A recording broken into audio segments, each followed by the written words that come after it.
Mga kapatid, sumayin niyong lahat ang pag-ibig ng ating Panginoon Diyos. Ang mabuting balita ay hango po sa Ebanghelyo ni San Lucas, Kabanata 2, talata 8 hanggang 20. Sa lupain ding yaon ay may mga pastol na nasa parang, nagpupuyat sa pagbabantay ng kanilang mga tupa. Biglang lumitaw sa harapan nila ang isang anghel ng Panginoon at lumaganap sa paligid nila ang nakakasilaw na kaningningan ng Panginoon. Natakot sila ng gayon na lamang. Ngunit sinabi sa kanila ng anghel, "Huwag kayong matakot. Ako'y may dalang mabuting balita para sa inyo na magdudulot ng malaking kagalakan sa lahat ng tao. Sapagkat isinilang ngayon sa bayan ni David ang inyong tagapagligtas, ang Kristong Panginoon. Ito ang palatandaan matatagpuan ninyo, ang isang sanggol na nababalot ng lampin at nakahiga sa sabsaban." Biglang lumitaw sa tabi ng anghel ang isang malaking hukbo ng kalangitan na nagpupuri sa Diyos.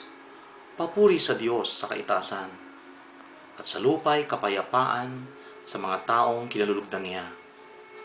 Nang makaalis na ang mga anghel pabalik sa langit, ang mga pastol ay nag-usap-usap. "Tayo na sa Bethlehem. Tignan natin itong ibinalita sa atin ng Panginoon." At nagmamadali silang lumakad at nakita nila sina Maria at Jose at ang sanggol na nakahiga sa sabsaban. Kaya't isinaysay nila ang mga sinabi ng anghel tungkol sa sanggol na ito. At nagtaka ang lahat ng nakarinig sa sinabi ng mga pastol. Natanim sa isip ni Maria ang mga bagay-bagay na ito at kanyang pinagbulay-bulay. Umalis sa mga pastol na nagpupuri sa Diyos at nagpapahayag ng kanyang kadakilaan dahil sa lahat ng narinig nila at nakita na ayon sa ibinalita sa kanila ng anghel. Mga kapatid, ito po ang mabuting balita ng kaligtasan para sa ating lahat.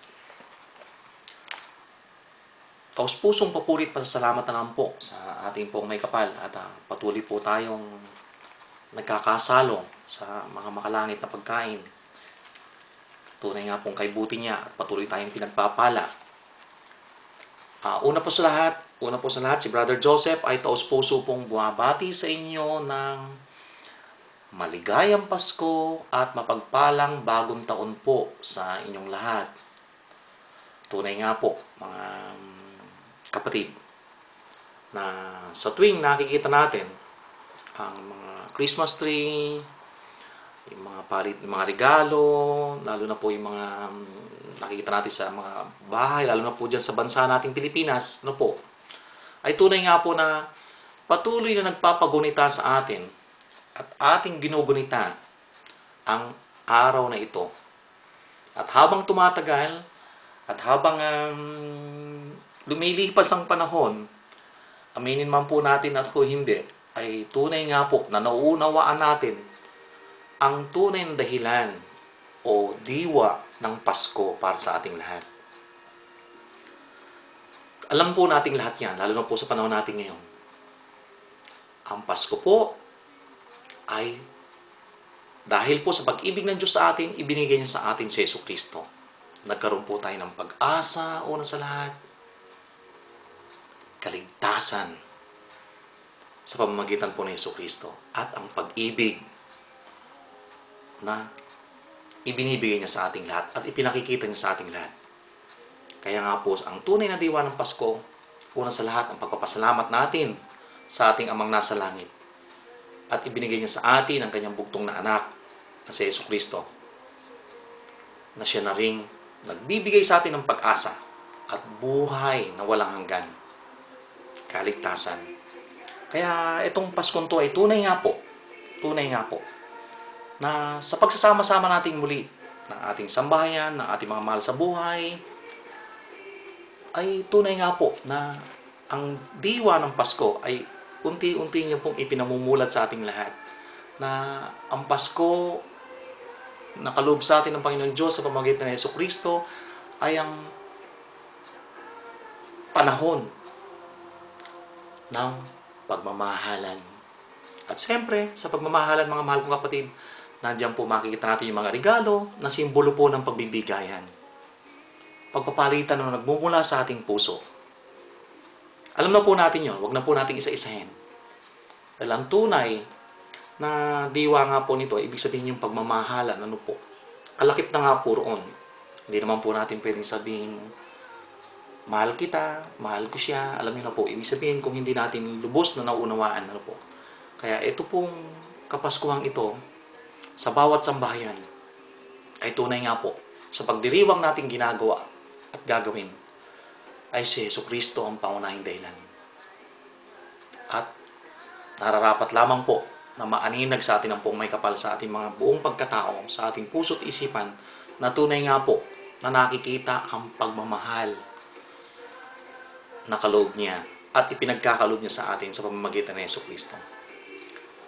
Kaya mga kapatid, tulad po sa Ebanghelyong ito, tunay nga naman po na yung mga pastol ay galak na galak sila sapagkat ang tagapagligtas, ang Kristong Panginoon, ay binigay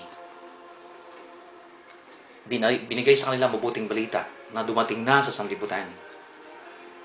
Kaya naman sila ay patuloy na humayo at nagpapahayag ng kanyang kadakilaan dahil sa kanilang narinig. Tunay nga yun po sa ginagawa natin ito. Dahil si Jesucristo po ang diwa ng Pasko para sa ating lahat. Kaya ang po tinawag natin Christmas ay si Jesucristo ay bilang pagbibigay karangalan po at papuri sa ating pong may kapal. Patuloy po natin ipalaganap ang mabuting balita.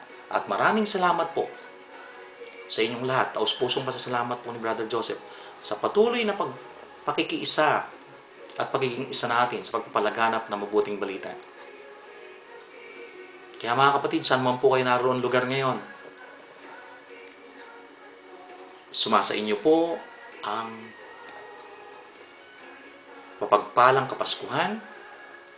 Araw-araw naman po ay Pasko sa ating lahat. Ano po? Lalo na po sa pagdiriwang ngayon. At mapagpalang bagong taon po. At hindi ko na po isa-isahin. Ano po?